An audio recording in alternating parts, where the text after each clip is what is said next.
be back with all the leaders who are here and to celebrate this extraordinary organization, which is an organization of so many exceptional leaders, those who found the courage to run for office and those who support them. Emerge, I will say something you know. Throughout my entire career in life, I have always believed in the ideals of our nation.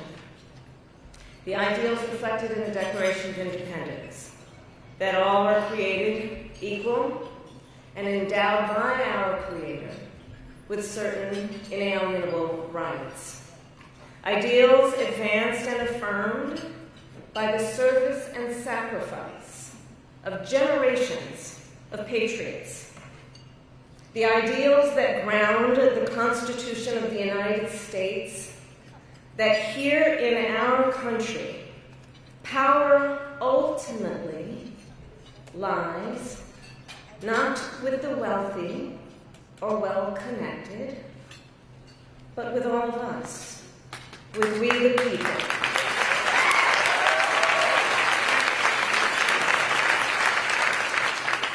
Now, of course, I recognize that America has never fully lived up to these ideals, that for all the gains we've made, the American dream has for decades been slipping further out of reach for so many, and that the American people deserve leaders who make their lives better and make our country stronger. But sadly, we have seen quite the opposite over these past few months. Now, I know tonight's event happens to coincide with the 100 days after the inauguration, and I'll leave it to others to give a full accounting of what has happened so far. But I will say this. Instead of an administration working to advance America's highest ideals, we are witnessing the wholesale abandonment of those ideals.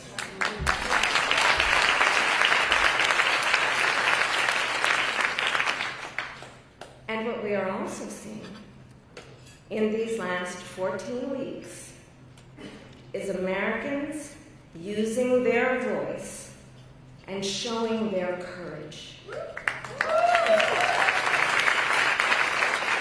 We all know President Trump and his administration and their allies are counting on the notion that fear can be contagious.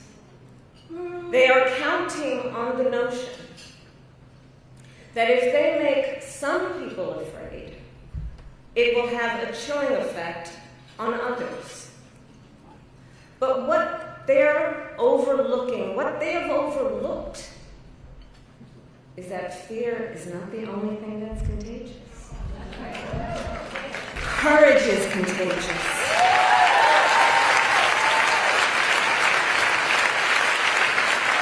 The courage of Americans who are banding together in the face of the greatest man-made economic crisis in modern presidential history. Americans across the political spectrum who are declaring that the president's reckless tariffs hurt workers and families by raising the cost of everyday essentials, devastate the retirement accounts that people spent a lifetime paying into, and paralyze American businesses, large and small, forcing them to lay off people, to stop hiring or pause investment decisions. The courage of Americans we are seeing who are rallying at Social Security offices to protect their hard-earned benefits. Of Americans who are speaking out to say, it is not okay to violate court orders. Not okay.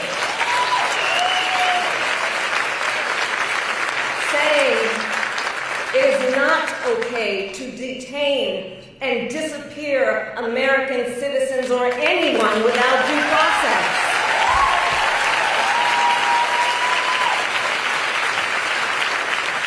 The courage of judges to uphold the rule of law in the face of those who would jail them. Of universities that are defying unconstitutional demands that threaten the pursuit of truth and academic independence.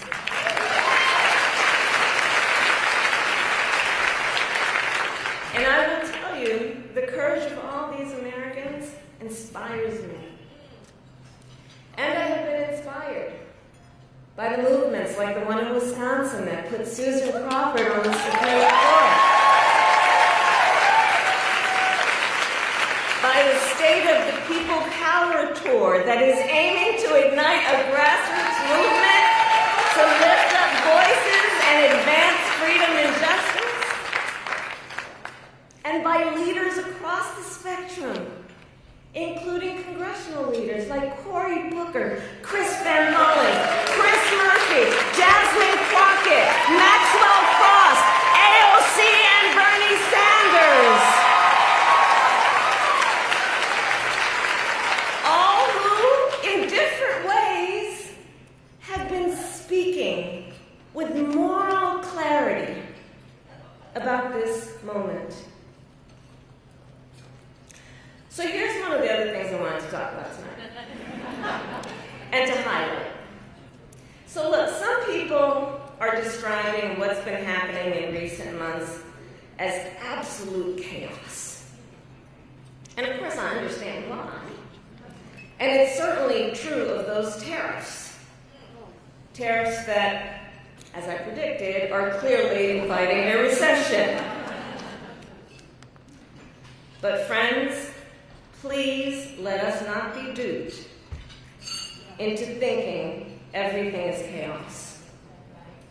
I know it may feel that way, but understand what we are in fact witnessing is a high-velocity event where a vessel is being used for the swift implementation of an agenda that has been decades in the making. An agenda to slash public education. An agenda to shrink government and then privatize its services. All while giving tax breaks to the wealthiest among us. By the way, an agenda that is not lowering costs.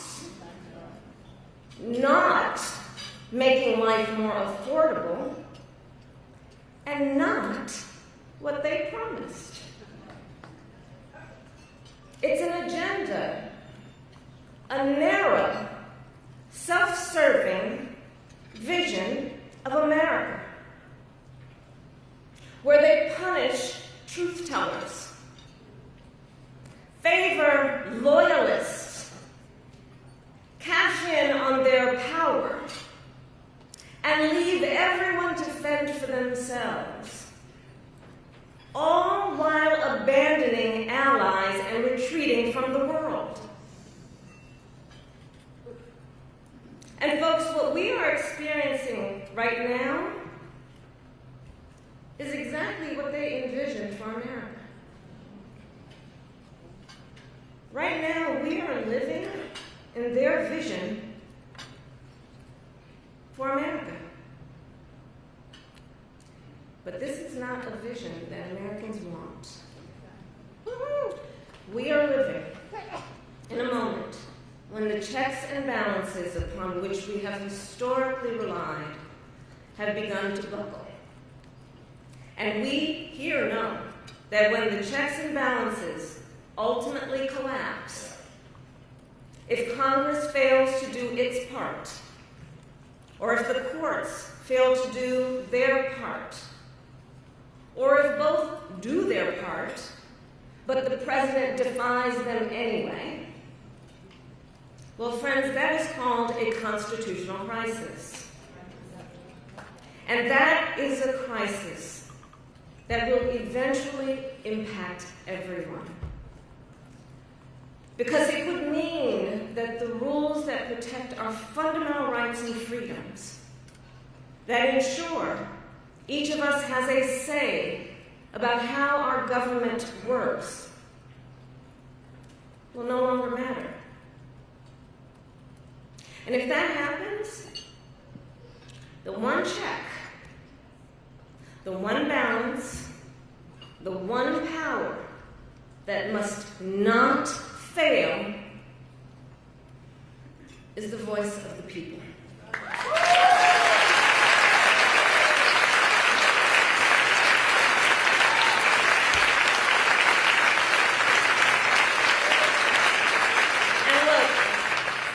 Look, right now I know a lot of folks are wondering what's going to guide us through this moment. How are we all going to figure out how to chart the course? But that's not a reason to throw up our hands. In fact, please allow me, friends, to digress for a moment. Okay. It's kind of dark in here, but I'm asking for a show of hands. Who saw that video from a couple of weeks ago? The one of the elephants at the San Diego Zoo during the earthquake? Google it if you've not seen it. So that scene has been on my mind. Everybody's asking me what you've been thinking about these days. Well,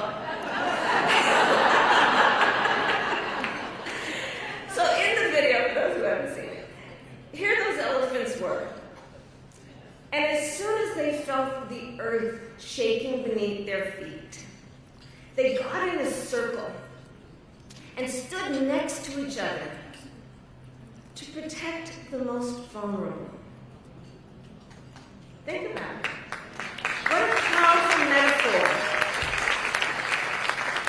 Because we know those who try to incite fear are most effective when they divide and conquer, when they separate the herd, when they try to make everyone think they are alone.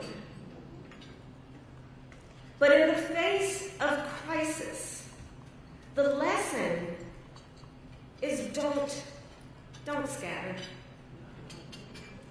The instinct has to be to immediately find and connect with each other, and to know that the circle will be strong.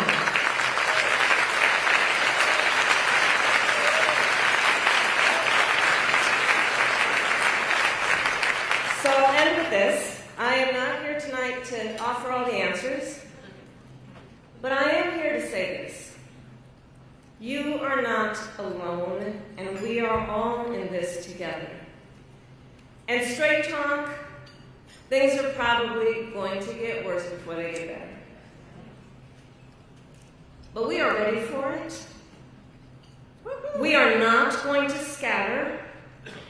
We are going to stand together, everyone a leader, and emerge. You have a special role to play. Organizing is as important as ever. Mobilizing is as important as ever. Running for office is as important as ever. So please, everyone here, please keep doing what you are doing. And to everyone, let's lock it in.